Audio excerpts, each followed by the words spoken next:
Good afternoon. 13 News at 4 is beginning with breaking news. That's because there's a crash involving a school bus on Indy's northwest side. This happened near 465 and 865. These are pictures just in from the Indiana State Police, where you can see a number of cars involved. There's also a school bus involved. You may see the Washington Township name there on the side of that bus. We should tell you that that is Washington Township in Daviess County, which is from southern Indiana. But clearly a serious looking accident that has closed a busy part of 465 on a Friday afternoon. Let's get over to Rob Ellis with the latest on what we know. Rob? Yeah, let's go ahead and show you some of the live NDOT cameras. Let me get you oriented to where we are, then I'm going to step out of the way as I give you a little bit more information. This is 465 northbound. That is what is shut down. Southbound is still open, and this is 96th Street that runs underneath 465, but this is just north of the 86th Street exit. Again, I'll step out of the way. Let me orient you a little bit as to where we're looking if you're maybe not as familiar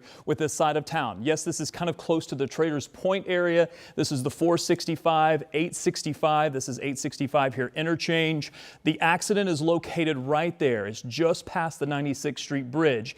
If you are trying to go northbound, perhaps you are going to use 465, I would advise against it. You can either use 86th Street or the 71st Street exit and then maybe go up to Michigan Road, because I think that's going to be the only way you're going to be able to get around it. 465 westbound is now moving a little bit better. It was backed up as you come around the bend where it splits there between 465 and 465 southbound. That's improving. Let's go back to the traffic cameras though, just to show you what's happening here. This is 4 vehicles that were involved, including that bus.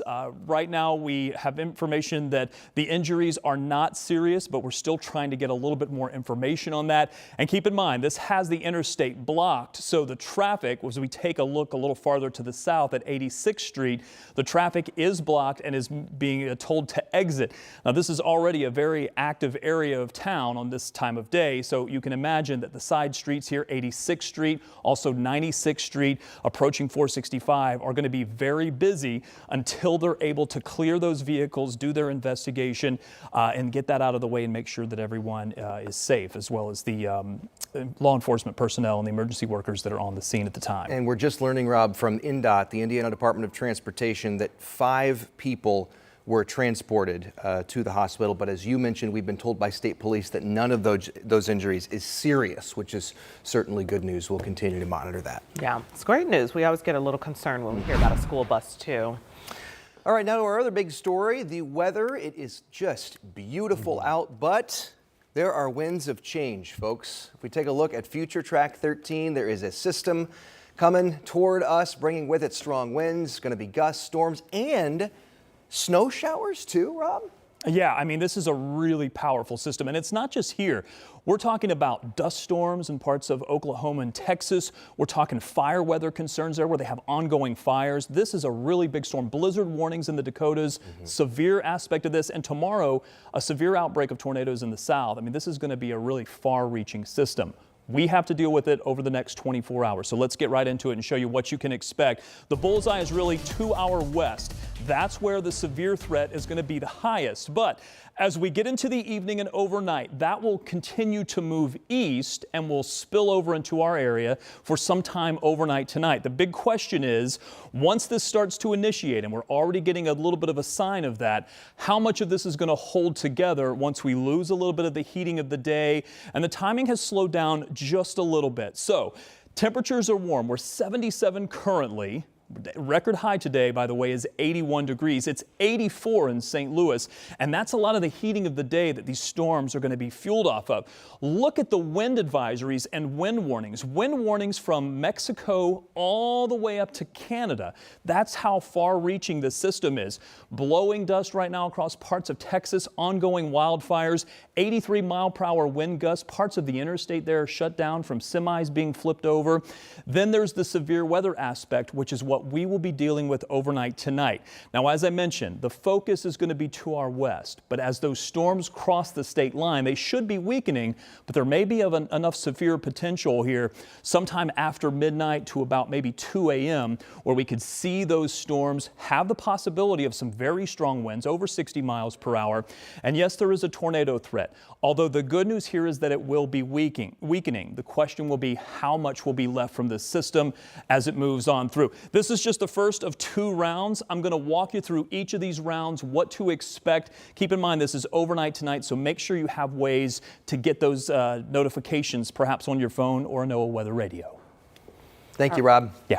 Well, we have made it to Friday afternoon. we We are made it. here. The weekend is here. It's a big one in Indy. We had the St. Patrick's Day parade already this morning, and we've also got Big Ten basketball. There's a lot going on right now. Also, Indiana Comic-Con. That's right. Our Marina Silva joins us live downtown as people continue to soak in the sunshine and good weather and, of course, all that green.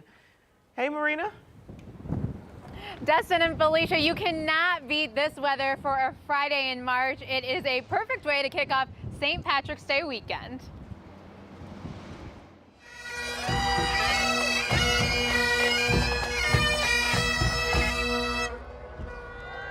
People line the streets in green for the 43rd annual parade downtown Indianapolis. We saw schools, sports teams, and first responders. Now, for some, this is their first time attending the parade, and they're spending the weekend celebrating the Irish. You guys have the green drinks ready, the shirts. Yeah. Tell me a little bit about your shirts. Yeah, for sure. So we're from Springfield, Illinois. So we'd always go to the parade over there, and I made these last year. So take me drunk, I'm home, and may contain beer. It is a packed weekend downtown. We've got the Big Ten tournament. We've got Comic-Con. Now coming up at 5 o'clock, we're going to show you day 1 of Comic-Con here in downtown Indianapolis. So we'll send it back to you, Justin and Felicia. Nice. All the fun, all the excitement is good to see. We will check back in with you, Marina. Clearly, the party has started early for a lot of folks. As it should. Good for them. Another big, busy day of hoops, as we mentioned. We got the Big Ten tournament underway. Purdue tipping off against Michigan tonight at 9. And the Pacers have a game tonight right here on Channel 13 at 7 p.m. Dominic Miranda is all over this today. He's live at Gainbridge Fieldhouse, breaking down both games for us because there's a lot going on with both teams.